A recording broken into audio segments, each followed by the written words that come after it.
He married his own mother, but what happened on the altar was something no one could have predicted. Subscribe to the channel and write in the comments where you are watching this video from. The summer air felt thick and heavy in the small southern mining town, where red clay roads cracked under the sun and the distant hum of the mine's machinery never ceased. Dust settled on the porches of old wooden houses, and the scent of magnolia blossoms blended with coal smoke drifting from the rail yards.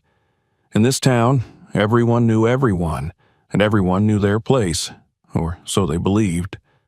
Emily's world had always been this town, a close-knit black community living in weathered homes at the edge of the railroad tracks. She grew up watching her mother tend to neighbors' wounds with gentle hands and whispered prayers. From her, Emily inherited both compassion and strength. Now, as a young woman, she worked as a nurse at the local clinic, caring for the miners and their families.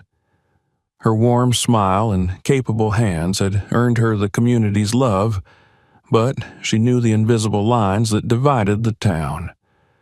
The white families lived up on the hill, their homes larger, their yards greener.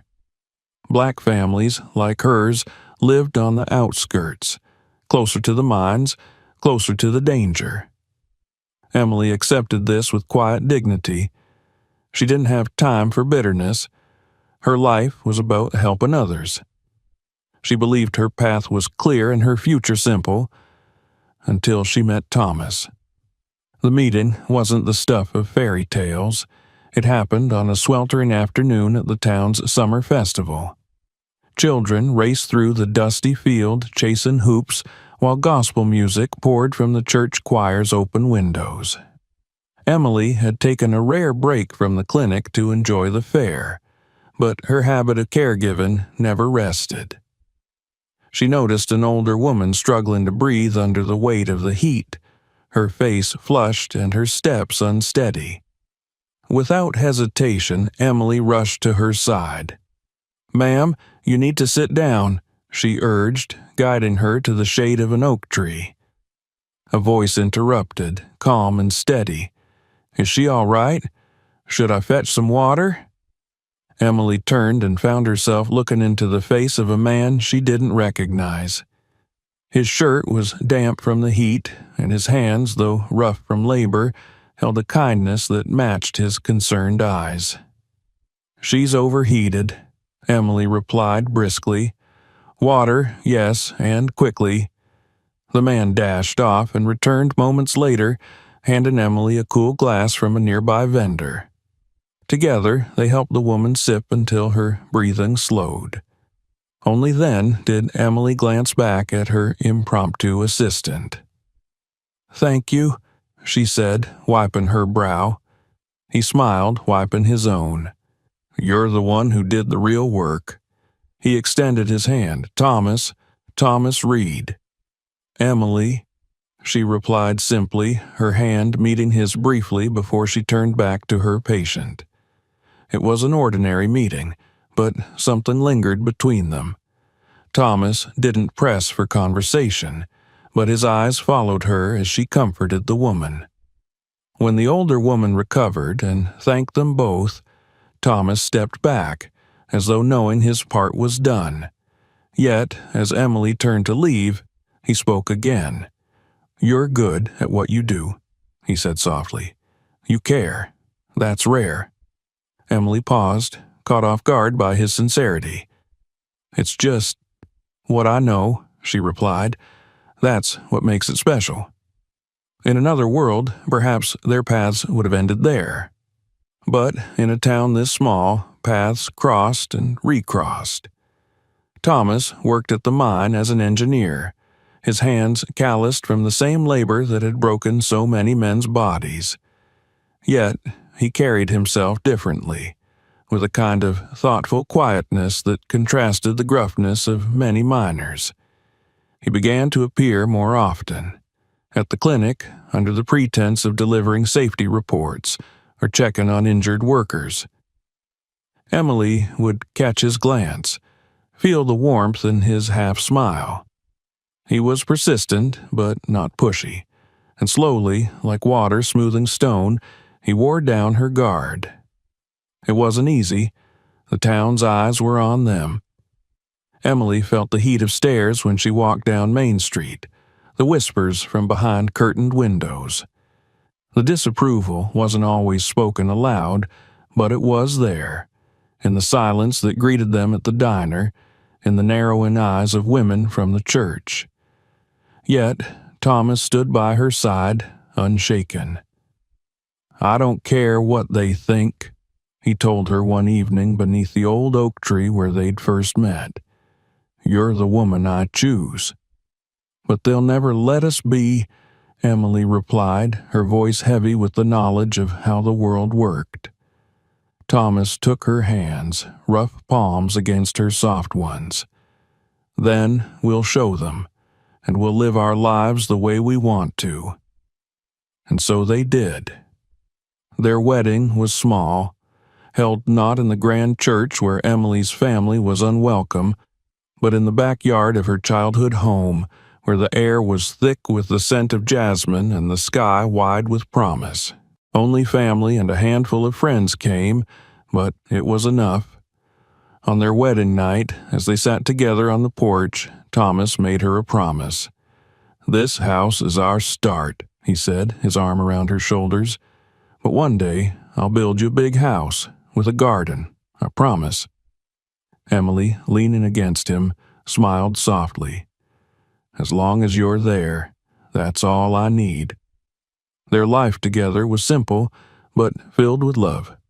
When their son, Mark, was born, Thomas's joy was boundless.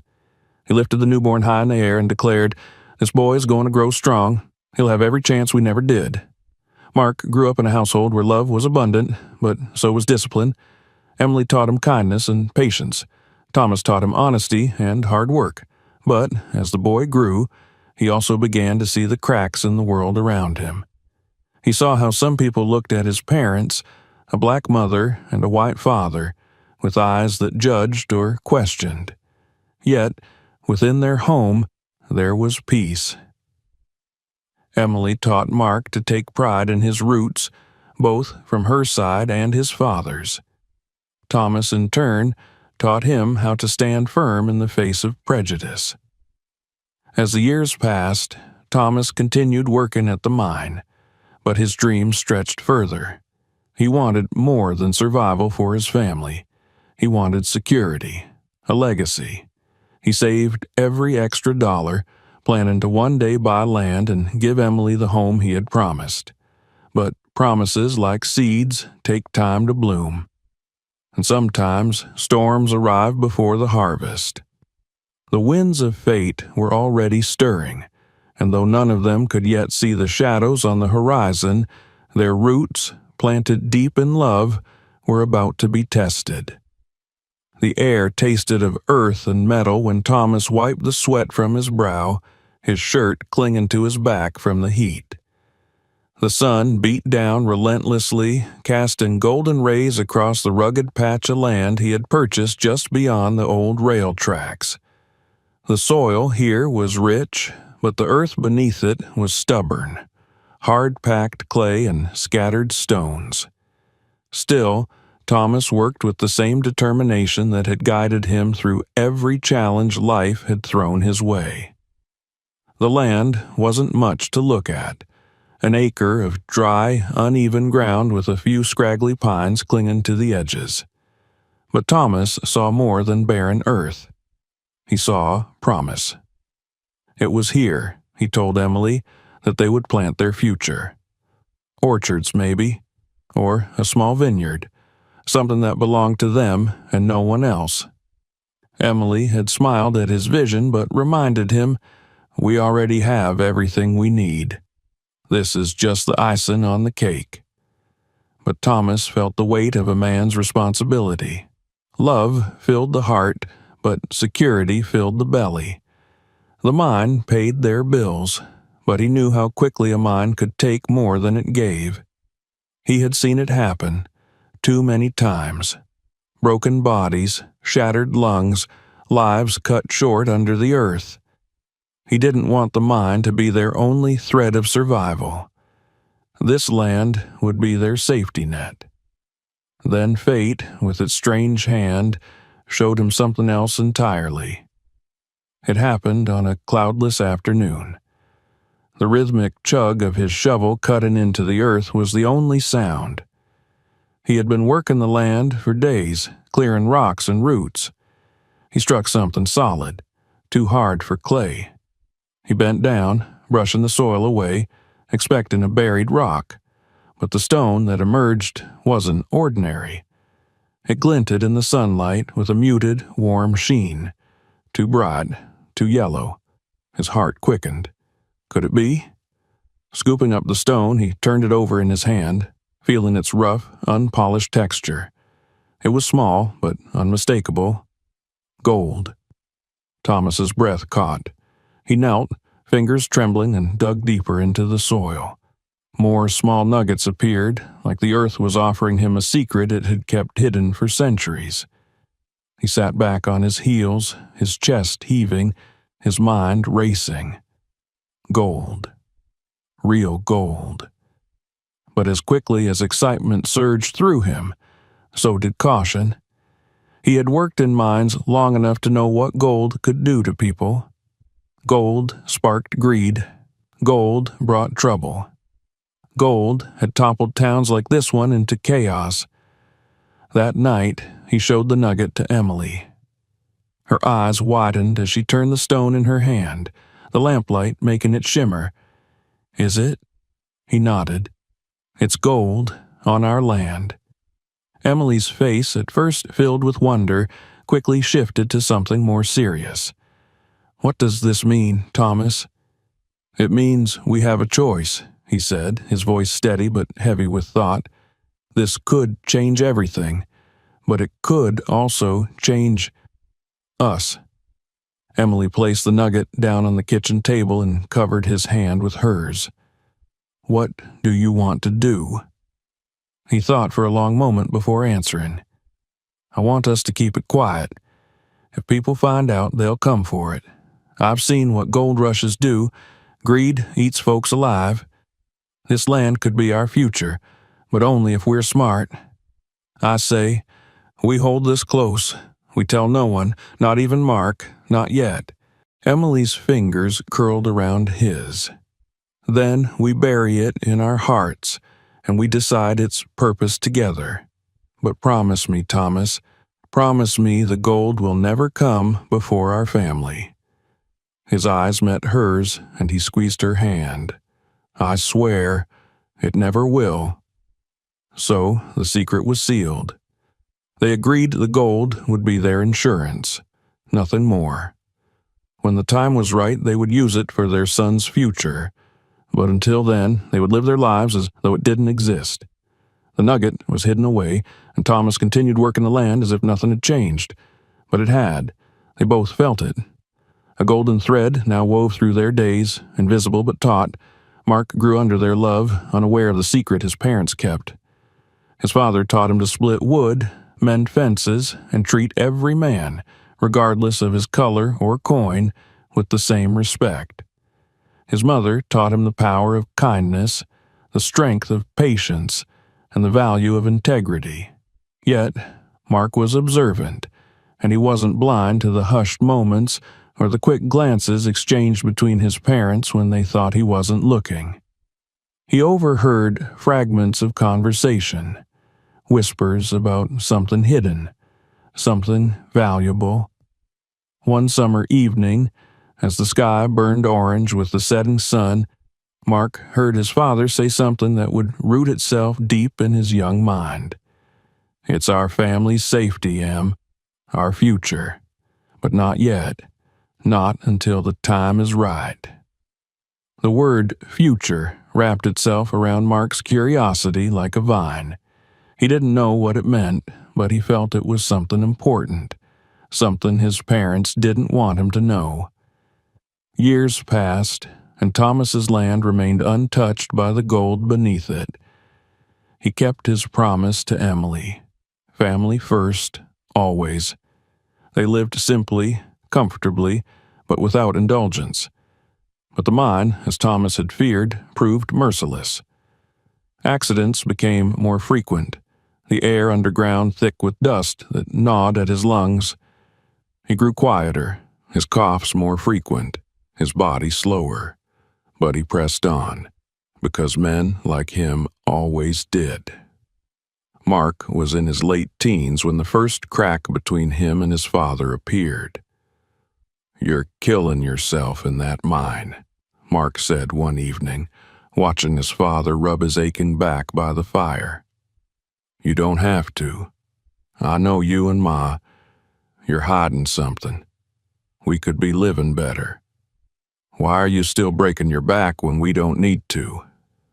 Thomas's eyes, usually warm, turned cold with warning. "Mind your tongue, boy. You don't know what you're asking." "But I do." Mark's voice rose, frustration burning in his chest. "I hear you and Ma whispering about a future, about something valuable.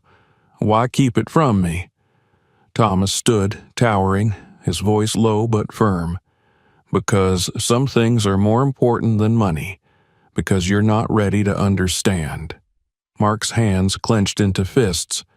"So when? When I'm old and broken too?" The tension snapped like a whip. Thomas's voice cut through the room. "You'll understand when you learn that a man's worth isn't counted in gold, but in his word." Mark felt the sting of dismissal and something deeper, betrayal. Why wouldn't his father trust him? What was so precious that even his own son couldn't know? The air between them grew colder after that. Mark stopped asking, and Thomas stopped explaining. But silence is not the absence of thought. It is where resentment grows unseen. Emily, caught between them, felt the shift, and it pained her. She wanted to tell Mark the truth, but Thomas was right. Too soon, and greed could spoil everything. She saw it in her son's eyes already, the hunger for what he didn't understand. But life, as always, gives no time for resolution. Fate, with its cruel clock, was winding tighter. The secret, once buried safely beneath earth and promise, had already begun to fracture their family from within, and the cracks would only grow wider. The rain came down in sheets, turning the dirt roads into rivers of mud. The sky, heavy with gray, seemed to press against the earth as if mourning alongside her. Emily stood on the porch, her arms wrapped tightly around herself, the downpour blurring the horizon. Her heart pounded with an ache so deep it threatened to tear her apart. Thomas was gone. The sheriff had arrived hours ago, his face grim beneath his wide-brimmed hat. His voice, thick with regret, had spoken the words that shattered her world. There was an accident. His truck lost control on the curve near the old bridge. He didn't make it. Emily had felt the earth fall away beneath her feet. She had not screamed. She had not cried. Not then. She had simply stood, cold and hollow as the world collapsed around her. Now the rain wept for her. The funeral was a quiet, somber affair. Few from the white side of town came, just the foreman from the mine and a handful of Thomas's colleagues, their faces etched with the knowledge that it could have been any one of them. The black community came in force, their voices lifting in a mournful hymn that carried Thomas's spirit skyward. Mark stood stiffly beside her, his face stone, his eyes dry. He hadn't spoken since the news. At the grave, as the first clods of earth thudded against the casket, Emily's knees buckled. She would have fallen had Mark not caught her. "I've got you, Mama," he whispered, his voice tight, his arms strong. Emily clung to him, her tears finally breaking free. But in her son's voice, and his body pressed to hers, she felt something sharp. Anger, hot and simmering beneath his skin. The house, once filled with Thomas's warmth, now felt hollow. Emily moved through it like a ghost, her hands lingering on the back of his chair, her eyes pausing on his worn work boots by the door. She half expected to hear his voice call from the yard, but only silence answered. Mark, too, wandered the halls like a caged animal. His grief was restless, and it turned inward, curling into something dark. The air between mother and son grew tense. Their conversations became short, their silences long. The house felt too small for the storm brewing inside them. The first real fight came 3 weeks after the funeral. Emily was in the kitchen, wiping down the counters, when she heard the back door slam. Mark's boots clomped heavily across the floor. His face was flushed, his chest heaving. "Mama," he said, his voice taut as a wire, "I need to know." She didn't turn. "Know what, baby?" "You know what?" he snapped. "The gold, the land. What are you hiding from me?" Emily's hand froze mid-wipe. She turned slowly, her eyes meeting his. "Mark—" "Don't mark me," he interrupted, his voice rising. "I heard you and Daddy whispering all these years. I know there's something. And now he's gone, and you're still keeping it from me. Why?" Emily felt her heart squeeze. "Because it's not about the gold," she said firmly. "It never was. Your father didn't want you chasing something that could ruin you." Mark's eyes flashed. "Then why keep it secret? If it wasn't important, why hide it from your own son?"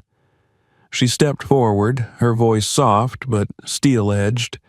"Because we wanted you to grow up knowing that what makes a man isn't what he has in his pocket, but what he has in his heart." Mark's hands balled into fists. "That's easy to say when you're holding the keys to something that could change our lives. Don't you get it, Mama? We don't have to live like this. We could be free of all this struggle." Emily's voice cracked like a whip. "We were free." She stepped closer, her fingers stabbing the air between them. "We had everything that mattered. Love, family, honesty. That was your father's legacy." Mark's face twisted, his voice cold with accusation. "And now he's dead, and all you have is an empty house and a bunch of pretty words." The silence that followed was thick and choking. Emily's face hardened, her grief burning into something unbreakable. "Your father trusted me with that secret, and I will keep it until the day I die if I have to. You think gold is power? Real power is knowing when not to use it." Mark's jaw clenched, his eyes blazing with frustration. Without another word, he turned and stormed out the door. The screen slammed shut behind him, rattling the windows. Mark didn't come home that night. He spent it at the old oak tree where his father had proposed to his mother. The stars above him were cold and distant, and the earth beneath him felt hard and unforgiving. His father had always been a mystery, so full of love, yet so guarded. Now he had taken his secrets to the grave, and Mark felt locked out, an outsider in his own family's story. He stared into the darkness, his teeth clenched. He wasn't a child anymore. If his mother wouldn't tell him, he would find out on his own. The distance between Mark and Emily only grew in the days that followed.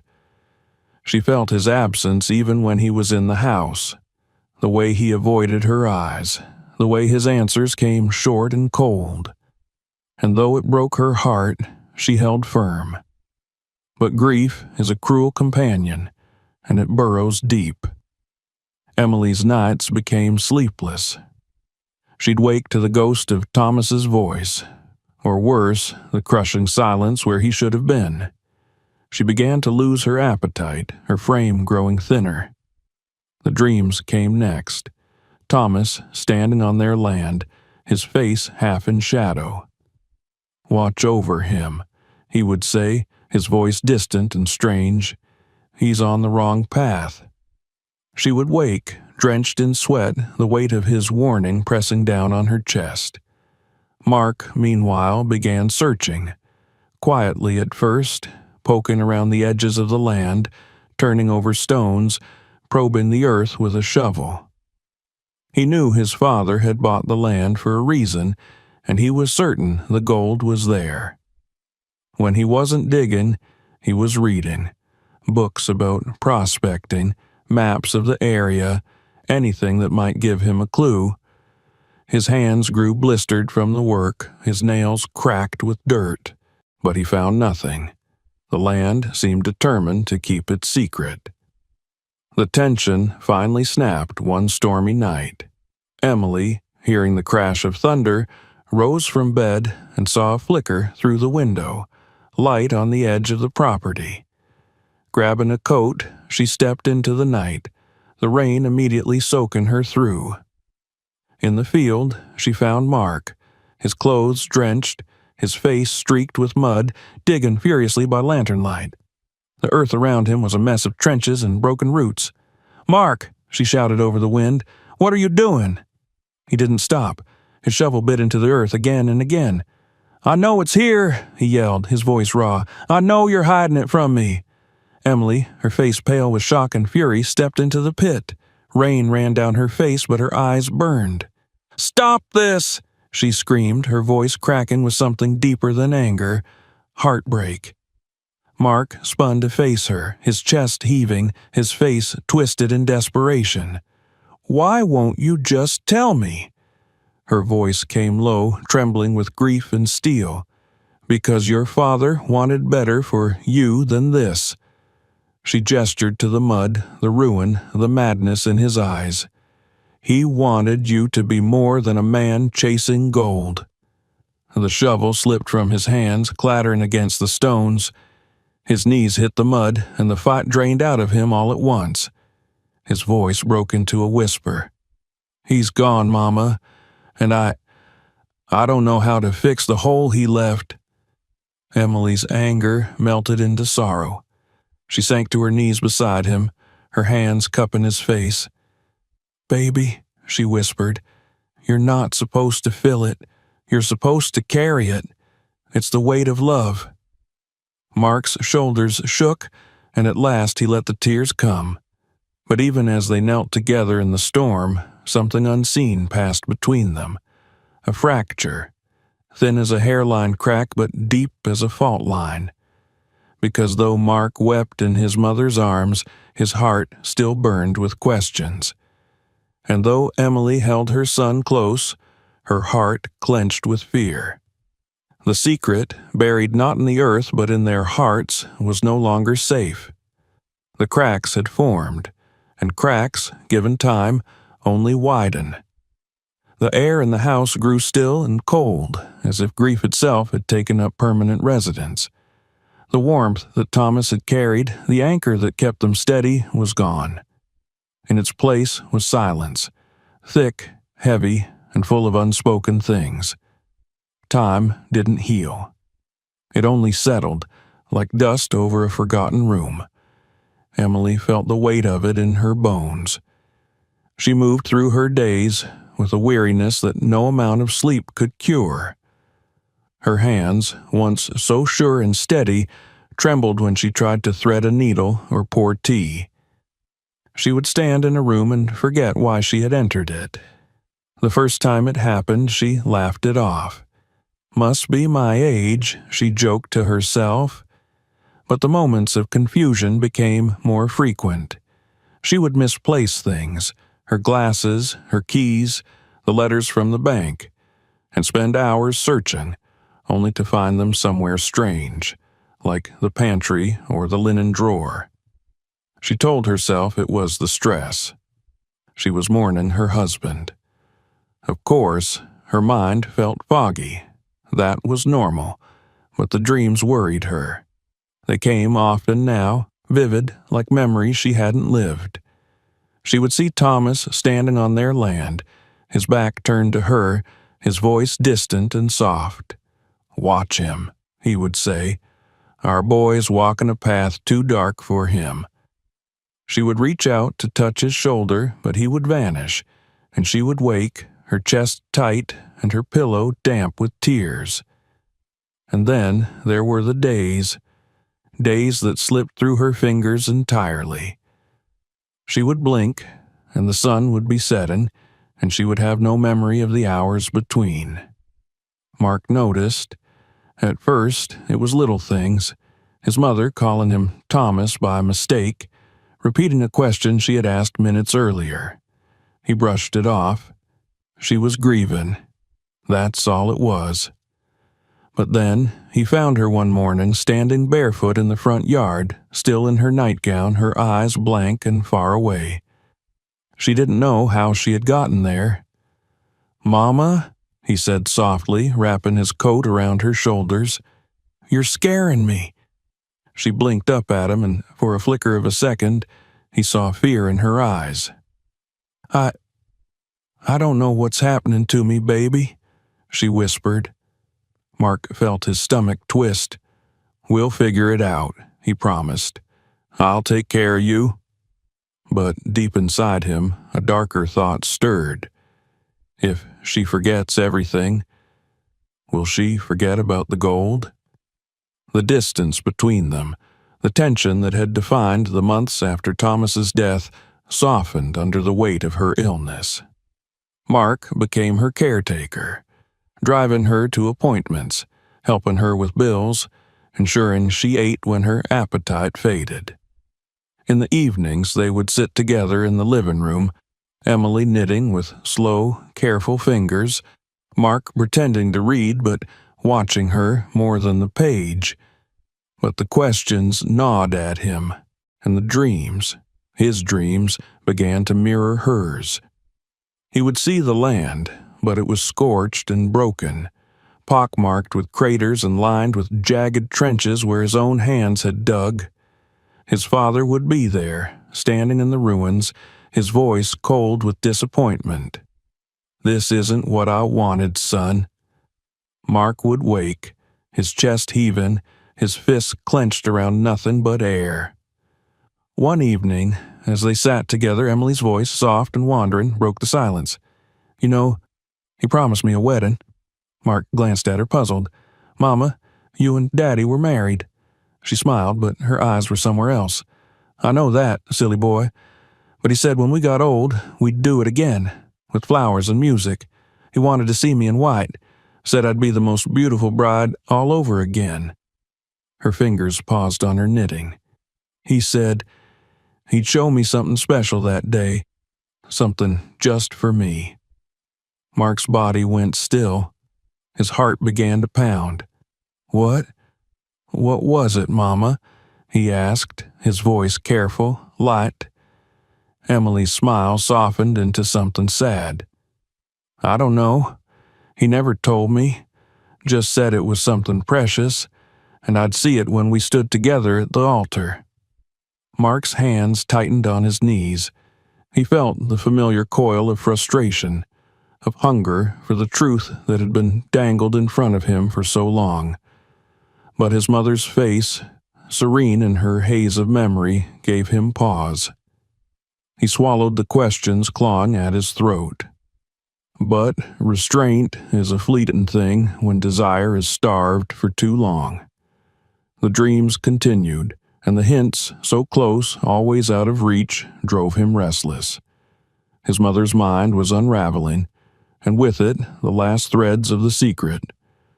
He began searching the house, first casually, then obsessively.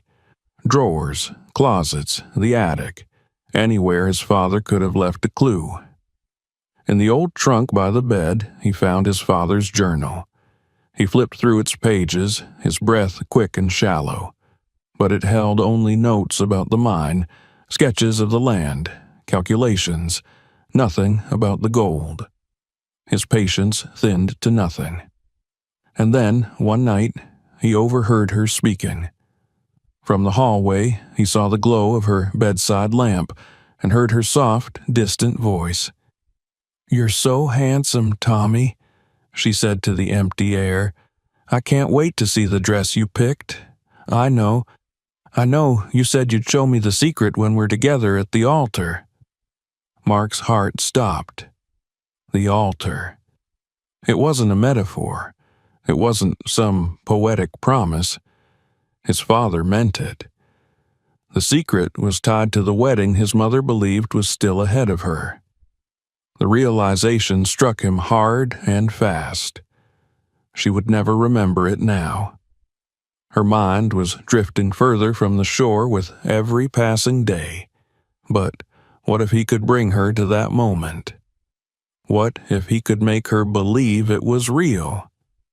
If she truly thought she was marrying his father again, wouldn't she share the secret at the altar, just as she believed he had promised? The thought was madness, a cruel trick, but it felt like destiny. The gold wasn't his obsession anymore. It was his right. It was the thing his father had hidden from him, and now it was within reach. But he needed her to give it to him, freely, without suspicion. So the plan took root, slowly, carefully. The first step was setting the stage. He began to play into her illusions, answering her when she spoke to his father as though he were there. When she asked, "What flowers should we have for the wedding, Tommy?" Mark would say softly, "White roses, Mama, your favorite." When she hummed old songs from their wedding day, he joined her, filling in the forgotten verses. The days blended into something strange and bittersweet. Emily, lost in her past, grew brighter, happier. She spoke more of Thomas, of the promise, of the day to come. But inside Mark, the storm only grew. He approached the pastor of their old church, his voice heavy with false tenderness. "My mama," he said, his voice catching, "she's losing her memories. But she keeps talking about how Daddy promised her another wedding. I thought, maybe if we gave her that, it would bring her peace." The pastor's face softened with pity. "What a loving thing to do for her, son. Of course we can." The dress came next. Not new, an old one from the attic, but pressed and white, clean and soft. He showed it to Emily one evening, his voice gentle. "Mama, Daddy wanted you to have this for your wedding day." Her hands trembled as they touched the fabric. "Oh, Tommy," she whispered, her eyes shining with tears. "You remembered." Mark swallowed against the knot in his throat. "Of course he did," he lied. The final piece, the altar, the church, the place where his father had married her the first time. It would be there, he felt certain, that the truth would finally come. As the day approached, Emily's excitement was childlike, pure. She spoke often of how proud Thomas would be to see them together. She didn't know what she was walking into. Mark told himself it wasn't cruelty, it was destiny.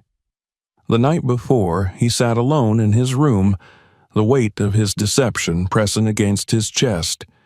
His father's voice haunted him in the darkness. "This isn't what I wanted, son." Mark clenched his fists. "You didn't want me to have it," he whispered to the shadows, "but I deserve it." His voice cracked, bitterness and grief bleeding together. "I'm doing this for us, for her, for the family. You left us with nothing but questions." The silence gave no answer. In the other room, Emily lay dreaming, and in her dreams, Thomas smiled at her sadly. The sun rose on the day of the false wedding. The bells would ring, the vows would be spoken, and Mark would have his truth. But the truth would cost more than he could ever imagine. The morning sun bled soft amber through the thin curtains as Emily stirred in her bed, her frail hands resting on the white linen sheet. The house, silent except for the whisper of the wind through the trees, felt as though it was holding its breath. In the room next door, Mark sat on the edge of his bed, his fingers laced tightly, his knuckles pale from pressure. His heart pounded steadily, each beat counting down to the moment he had spent weeks constructing. Today, the plan would unfold. He had rehearsed every detail in his mind.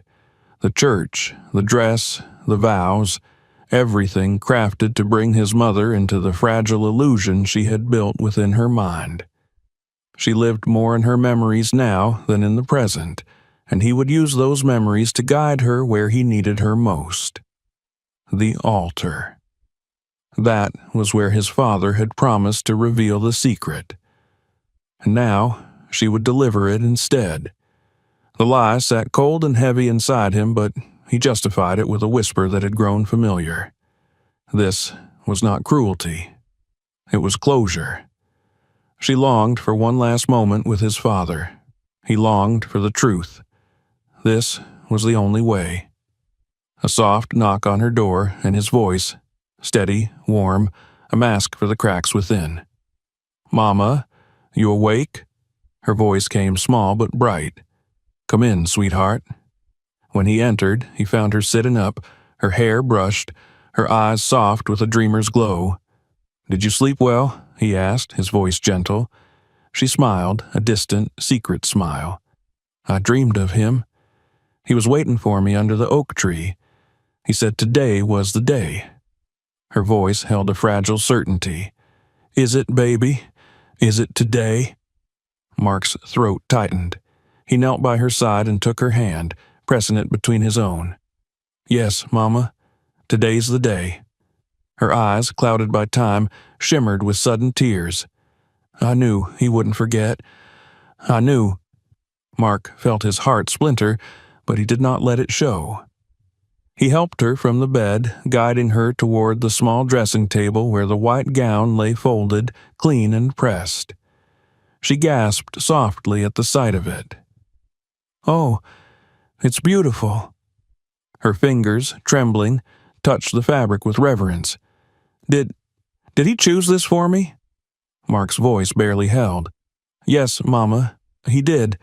Just for you." Her eyes met his, and something flickered there, pure, unguarded trust. "Help me, sweetheart. I want to look perfect for him." The weight of her belief crushed him, but his hands were steady as he helped her dress, smoothing the soft fabric over her thin shoulders, fastening each delicate button with care. When she was ready, he stepped back, and for a fleeting, heartbreaking moment, he saw her as she must have been on her first wedding day, radiant, alive, and lost in love. She turned to him, her eyes searching his face. "Will you walk me down the aisle?" The question struck him harder than any accusation could. He felt his throat close, but he managed a nod. "Of course, Mama. I'll be right there with you." The drive to the church was hushed, the world outside their windows painted in soft strokes of gold and green. Emily hummed to herself, a gentle melody from long ago, and Mark's hands gripped the wheel, his palms slick against the leather. The steeple of the old church rose into view, whitewashed and timeless, the very place where his parents had stood together decades before. The pastor waited on the steps, his eyes kind, his face touched with a sadness he did not voice. Inside, the sanctuary smelled of aged wood and lilies. Sunlight streamed through the stained glass, casting colored patterns across the pews. The small gathering, neighbors, old friends, stood quietly as Emily entered, her arm hooked through Mark's. Whispers of admiration floated like petals in the air. "She looks beautiful," someone murmured. "What a gift her son has given her." But Mark did not hear them. His heart beat loud and hard, every step toward the altar pulling a cord tighter around his chest. Emily's hand, soft in his, trembled slightly, but her face was lit with joy. Her eyes fixed ahead, seeing not the old pastor, not the empty space, but her husband, waiting. The pastor welcomed them with gentle words, his voice warm, his expression full of reverence for the moment he believed he was helping create. "We gather here today," he began, "to witness a vow that time could never erase. A love that endures beyond the boundaries of this world." Emily's lips parted in a soft smile. She turned her face slightly, as if hearing a whisper only she could catch. "Oh, Tommy," she breathed, "you kept your promise." The pastor spoke the vows, his voice weaving through the quiet air. "Emily, do you take your beloved in heart and spirit to walk with you forever?" Her voice was clear and sure. "I do." Mark felt his pulse quicken, his throat dry, his palms clammy. This was it, the moment, the altar, the promise. He barely heard the pastor as he turned to him. "And Mark, as you stand witness to this vow of everlasting love, do you pledge your heart to carry their legacy?" Mark's voice, tight and cracking, escaped in a whisper. "I do." Then Emily, her eyes shining, turned to him, her son, her heart. She reached and touched his face, her fingers brushing his cheek as though brushing away time itself. "Oh, sweetheart," she said softly, her voice filled with a gentle knowing that chilled his blood. "You never had to do this for me." His breath hitched. "Mama," but she continued, her gaze steady and impossibly clear. "You wanted his secret. I know. I've always known." The world stopped. The church, the pastor, the guests, they faded into the edges of his vision. Only her voice remained, threading into his chest, pulling his ribs apart. "You thought he'd tell me at the altar, but baby, you don't understand." Her hand, still cradling his face, trembled with something tender and unbearably sad. "The secret wasn't the gold. It was you." His heart thundered, confusion crashing over him in waves. "Mama, I don't—" Her eyes, so soft, so full of love, pierced him through. "He didn't hide the gold to keep it from you. He kept it to protect you from what it could make you. The only treasure he ever wanted you to have was the man he knew you could be." Mark's chest collapsed, the air fleeing his lungs in a ragged, broken gasp. The church, the altar, the lies, everything shattered beneath the weight of her words. And within him, something cracked open, something raw, something that had festered for years in the shadows of his longing. His knees buckled, and he sank, his hands clutching hers as if he could hold the truth within her palms. His voice, torn from him, broke into a sob. "Mama, Mama, But the light in her eyes flickered. Her smile, soft and peaceful, remained, but her gaze drifted, and he felt her hands weaken in his. The room seemed to tilt, the air thinnen. A whisper, barely a breath, escaped her lips. "Tommy, I see you." And her body, frail and light, slipped from his grasp. A gasp rippled through the church as Mark caught her, his arms cradling her as her knees folded. Her head rested against his chest, and his voice, frantic and shaken, called her name. "Mama, Mama, stay with me." Her eyelids fluttered, her lips parting once more, but her voice was a whisper from another world. "He's here. I see him." And then, softly, gently, she was gone. The silence that fell was absolute, broken only by the sound of Mark's shattered sobs, his body curled around hers, holding her as though he could keep her from slipping into the place where his voice could never reach. No gold, no secret, no fortune could fill the chasm that opened in his chest. He had lied. He had schemed. He had broken her heart to reach a treasure that had never existed. But he had found it, and it had cost him everything. The church held its breath. The colors from the stained glass windows seemed muted, the soft light barely touching the pews where the handful of witnesses sat frozen in disbelief. The pastor, his voice lost in the terrible stillness, stood with his hands half raised, unsure whether to step forward or retreat into the shadows. And at the center of it all, cradled in Mark's arms, lay Emily, her face soft, peaceful, as if she had simply drifted into sleep. But her chest no longer rose. Her fingers, which moments before had brushed his cheek with the warmth of a mother's love, lay still and cold.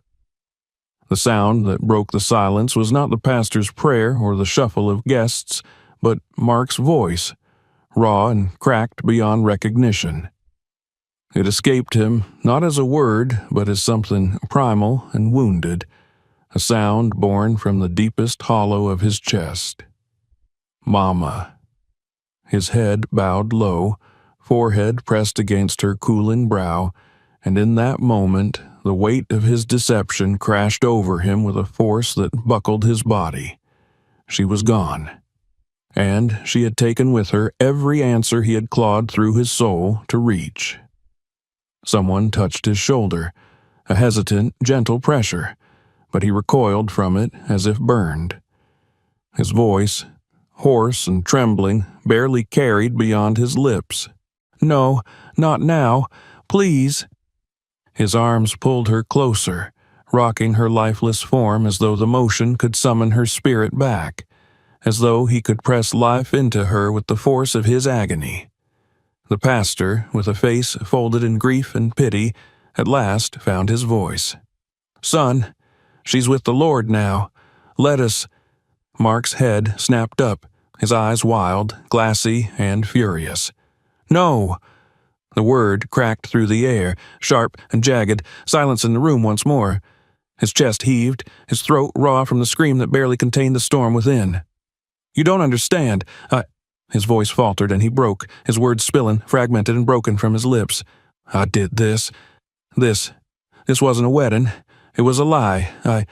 His voice choked, his body curling protectively over Emily as though shielding her from his own confession. "I tricked her. I thought, if she believed—" His voice crumbled into gasps, strangled and wet with tears. The faces around him blurred, but he could feel their shock, their horror. The whispers began, soft and sharp as needles against his skin. What's he saying? He lied to her? My God. The pastor, his voice now stern but sorrowful, stepped forward. "Mark," he said, low and steady, "son, listen to me. You're grieving. This is not—" But Mark surged to his feet, his body trembling, his face streaked with tears and the dirt of the earth from where he had knelt. His voice, when it came, was stripped raw, torn from the very center of him. "I wanted her to tell me. He stumbled back a step, his mother's body cradled in his arms. I thought she'd tell me where it was. The gold. His voice broke fully then, the last of his defenses shattering. "I didn't want this," he gasped, and the final word was a cry, fractured and helpless. A woman near the front clasped her hands to her mouth. "Dear Lord." The pastor's voice was grave now, a thread of grief and reprimand entwined. "You used your mother's love to chase a fortune?" His eyes, heavy with sorrow, pierced through Mark's shattered soul. "Son, what have you done?" The question, spoken aloud, was a spear through his chest. Mark staggered beneath it, his knees weakening, but he could not fall. He could not let her go. His gaze dropped to Emily's face, so peaceful, so far from the storm that raged within him. "Mama," he whispered, his voice crumbling into dust. "I'm sorry. I thought I had time to make it right. I thought—" But the earth gave no answer, and neither did she. He felt the presence of hands, gentle, prying, trying to ease him from her. The pastor's voice, soft but unyielding. "Let us take her, son. Let her rest." Mark's body locked, his arms tightening protectively around her, a feral, broken refusal forming on his lips. But something in the weight of her, the unnatural stillness of her, told him the battle was already lost.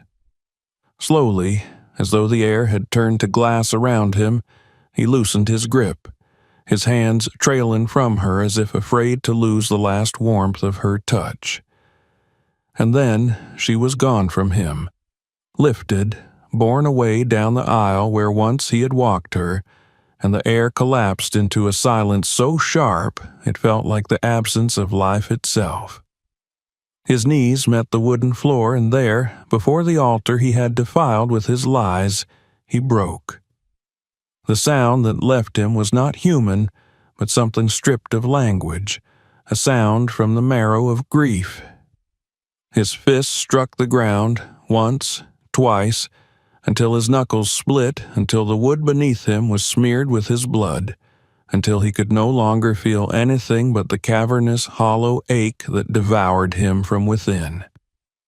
The church emptied slowly, the crowd fleeing the ruin they had witnessed, their whispers following him like shadows. His own mother.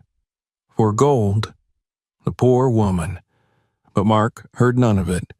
He heard only her voice, soft, gentle, eternal. You never had to do this for me. The pastor remained, a solemn sentinel in the wreckage of what should have been a sacred moment. At last, his voice broke the silence, low and heavy with the finality of judgment. You've lost more than gold today, son. You've lost the only treasure that ever mattered. The words did not cut. They found only what was already hollow and collapsed within it. Mark's body, spent and broken, folded beneath the weight of his ruin. And the church, that ancient witness to vows and prayers, stood silent and unmoved, holding his sorrow within its old and unforgiving walls. Outside, the sky, as if mourning, began to weep. The earth felt cold beneath his knees. The scent of rain, wood, and lilies clung to the air, and the last echoes of the fall ceremony seemed to ring in the silence, hollow and mocking. Mark remained on the floor of the empty church, his body folded into himself, his fists bloody and raw from pounding against the hard planks. The tears that had ravaged him had run dry, leaving his face stiff with salt and his throat hollowed from the screams that had stripped him bare. Emily was gone, and he was alone in the ruin of his own making. The silence pressed against him, thick and suffocating, but within it he heard everything. The whispers of the crowd that had witnessed his disgrace, the pastor's heavy voice condemning him, and, above all, his mother's final words, "You never had to do this for me." Each syllable twisted inside him a blade that he had forged with his own hands.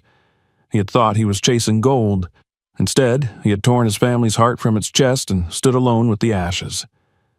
The heavy doors of the church creaked open behind him, and soft footsteps crossed the worn floorboards. The pastor's voice, low and steady, reached him from above. "Mark, it's time to go." But Mark's voice, when it came, was a rasp from the hollow well of his chest. "Where?" He lifted his face, streaked with grief and rage. "Where can I go now?" His eyes, bloodshot and burning, locked onto the pastor's, and within them flickered something wild, something desperate. "She's gone," he choked, "and there's nothing left." The pastor's gaze, heavy with sorrow and a trace of something harder, held his. "There's the truth," he said simply. "That's what's left, if you have the courage to face it." Mark's lips curled bitterly, his voice raw. "The truth?" His laugh was broken glass. "The truth is she's dead, and I—" His throat closed, but the words burned their way out. "I killed her. With my lies, with my greed. That's the only truth I've got." The pastor did not flinch, though his eyes shone with the reflection of Mark's ruin. "Then live with it. Or find a way to make something of it, but running won't bury it, and it won't bring her back." Mark's body trembled, his fingers clawing into the floor, but the fire within him had burned to embers. Slowly, painfully, he rose. His limbs felt like lead, his chest hollow and raw, but he stood. The pastor did not move, only watched, waiting. Mark's voice, when it returned, was scraped from the wreckage of him. "I have to know, he said, and the words tasted of iron and ash. "I have to know what he kept from me." The pastor's eyes narrowed, a flicker of disappointment cutting through the sorrow. "Even now?" His voice was soft but cold. "Even after everything, you're still chasing it?" Mark's hands curled into fists at his sides, and the raw edge of his voice scraped the air. "I chased it to the edge of everything. I lost her to it. If I don't know what it cost me, what it cost her, then it was all for nothing." The pastor studied him, the weight of judgment deep in his eyes, but he did not argue. "Then go," he said, the words heavy and final, "but understand, what you find may be heavier than what you've already lost." Mark's voice was a whisper, a thread pulled tight to the point of breaking. "It already is." The sky wept as he left the church, the rain soft and cold against his skin, washing the blood from his hands but not the stain from his soul. The town seemed to shrink away from him as he passed, the few remaining faces turning from him, their silence a verdict sharper than any words. He felt their scorn, their disgust, but none of it touched the hollow place inside him. Nothing could. The house stood waiting, dark and still, its windows blank eyes staring into the storm. He entered without turning on the lights, the shadows fitting him like a second skin. The air was thick with absence, the rooms ringing with the ghost of her, the chair where she had rocked in the afternoons, the kitchen where her humming had once threaded through the air. He passed these remnants as though walking through a tomb. His steps led him where instinct, where madness demanded, the land. His father's land. The place where the promise had been buried. Rain clung to his face and hair as he stumbled through the sodden earth, his hands raw and torn as he clawed through mud and stone, seeking what? He did not know. He only knew he could not stop. His body moved with a force beyond reason, beyond sanity. It was the movement of something broken and desperate, something hollowed by loss and driven by the ache of an answer that had destroyed everything it touched. And then his hand struck something. Not gold, not riches, wood. Old, cold, and waiting. He froze, his breath ragged and sharp in his chest, and with fingers trembling and slick with mud, he pried it free. It was a box, weathered and worn, sealed against the earth. His hands, shaking, broke it open. Inside, no gold, no fortune. Only a letter, the paper soft with age, folded carefully, sealed with a name he knew better than his own. Emily. The world narrowed, the storm forgotten. His fingers, trembling, broke the seal. The ink, faded but clear, spoke with his father's hand. "My dearest Emily, if you are reading this, then I am gone, and I have left you the weight of my love and the burden of a secret I swore to keep. I never wanted it to be yours alone. I wanted to tell you, but I feared what it might do to you, to us, to him. There is gold on this land, but it was never the treasure. The treasure was the choice. I chose you. I chose our family over fortune, and I chose to keep it from Mark because I saw in him a fire, a hunger too sharp for his young heart to hold. I knew the gold would feed it, and I feared it would consume him. I wanted him to grow without it, to find his wealth in love, in labor, in life. But if you are holding this, I fear my silence has cost you more than I ever dreamed. If he is searching, if he has reached for it, I beg you, do not let it take him. Let him know that what I kept from him was never his birthright. His birthright was you. His birthright was the man he could become, not the gold he could claim. If I have failed you both, forgive me. My greatest treasure has always been you. Yours forever, Thomas." The paper slipped from Mark's hands, and his body, emptied and shattered, folded into the earth. His father's voice, his mother's sacrifice, his own ruin, all of it crushed into him until he could bear no more. The sob that broke from him tore through the storm, and for the first time he felt it, the full weight of what he had done. His father's love, his mother's trust had been the treasure, and he had burned it all to ash. The gold had never been the curse. He was. The rain fell, cold and relentless, but it could not cleanse him. There was no penance here, no absolution, only the raw, open wound of a truth he could never escape. And, in the echo of his father's final words, he heard the only sentence that mattered. You have lost more than gold. You have lost yourself. The rain had stopped, but the sky remained heavy, thick with the weight of the storm that had passed. The earth, torn and raw, seeped water like a wound. Mark lay motionless in the mud, his body spent, his hands caked with earth and blood, the letter from his father clutched to his chest.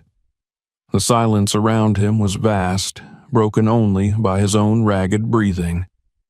He felt hollowed, carved out from within, and in the void that remained, there was nothing but the echo of every choice he had made and every life it had cost.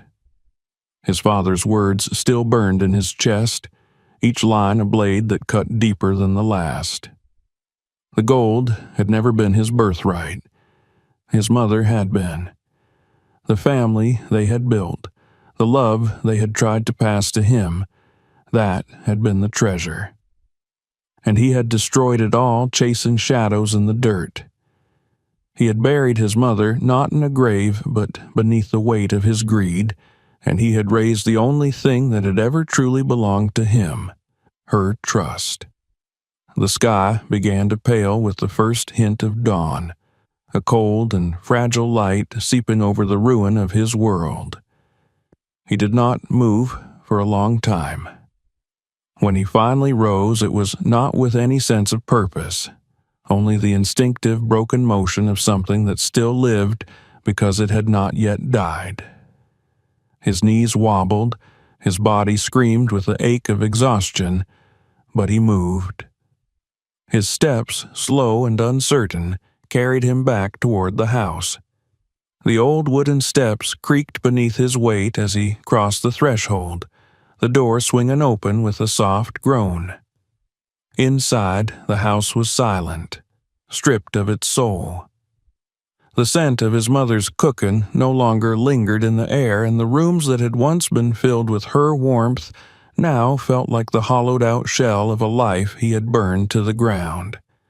His eyes drifted to her chair by the window, empty and still, the Afghan folded neatly over the backrest as if waiting for her return. But she would never return. He had made certain of that. His knees buckled, and he sank to the floor, the old wood cold against his skin. He felt the sobs building again, but they caught in his throat, strangled and raw, and what escaped him instead was a sound that was neither grief nor rage, but something shattered between the two. He pressed his forehead to the ground, and for the first time in his life he prayed, not for gold, not for fortune, but for forgiveness. But there was no answer. Time blurred. The light of day crawled across the floorboards and faded into the dimness of evening. He remained where he had fallen, crushed beneath the weight of his ruin. When the knock came at the door, it was soft but sharp in the stillness. Mark flinched, his body stiff and slow as he turned his head toward the sound. He did not rise. He could not. The knock came again, firmer. "Mark?" The voice, familiar and low, carried a rough edge, like gravel turned underfoot. It was the pastor. Mark did not answer, but the door creaked open anyway. The pastor stepped inside, his eyes sweeping the room until they found Mark, crumpled and broken on the floor. The man's face, lined with the wear of years and the weight of too many funerals, softened with something that was not quite pity, not quite judgment, but something heavy and knowing. "You've been here all night," the pastor said quietly. Mark's voice, when it came, was a rasp from the depths of his chest. The word collapsed under its own weight. He tried again. "I'll read it." His fingers clenched tighter around the crumpled letter. "I read what he wrote." The pastor watched him for a long moment. "And?" Mark's throat tightened until it felt like he was choking on the answer. His voice, when it broke free, was a whisper stripped to its bones. "I was wrong." His head bowed, his forehead pressing again to the floor. "I was so wrong." The room held the words in its silence, letting them fall like stones into the abyss that lay between what was and what could never be again. The pastor's voice, steady but rough, followed them down. "Truth comes late sometimes, but it's here." Mark's voice cracked, torn and broken. "It's too late." His chest heaved, the words struggling out between gasps. "She's gone. She's gone. And she knew what I was. And I—" The sob finally broke, raw and helpless. "I can't undo it." The pastor stepped forward, his boots creaking softly against the floor, and sank to his knees beside the wreck of the man who had burned his own house to the ground. He did not reach for Mark, did not try to pull him from the ruins of himself. He only spoke. "No," he said, his voice low and firm. "You can't undo it." He let the words fall, heavy and unflinching. "You can't bring her back, and you can't change what you did." His eyes, when Mark finally lifted his own, were sharp and unyielding. "But you can decide what you do with it. You can decide whether you let this be your grave or whether you make something of it."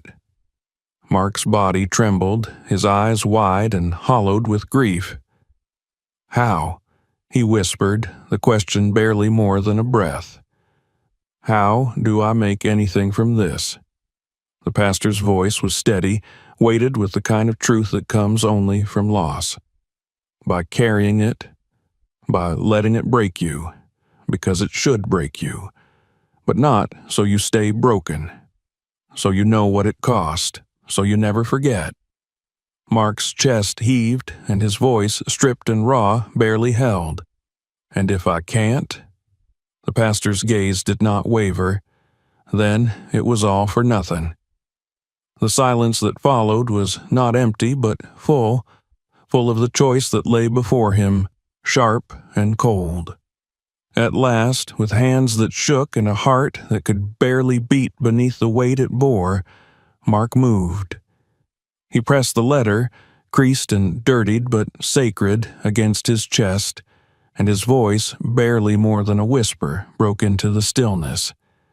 "I'm sorry." His eyes lifted to meet the pastor's, and the rawness within them stripped him bare. "I'm so sorry." The pastor did not answer with words. Instead, he reached forward and laid his hand, firm and steady, on Mark's shoulder. And in that touch, there was no absolution, only the weight of grief, shared and understood. The path would not be easy, there would be no simple redemption, but there was a path, and Mark, crushed and broken, chose to rise. The cost of gold had been everything, but the cost of forgiveness would be more, and he would pay it, every day, for the rest of his life.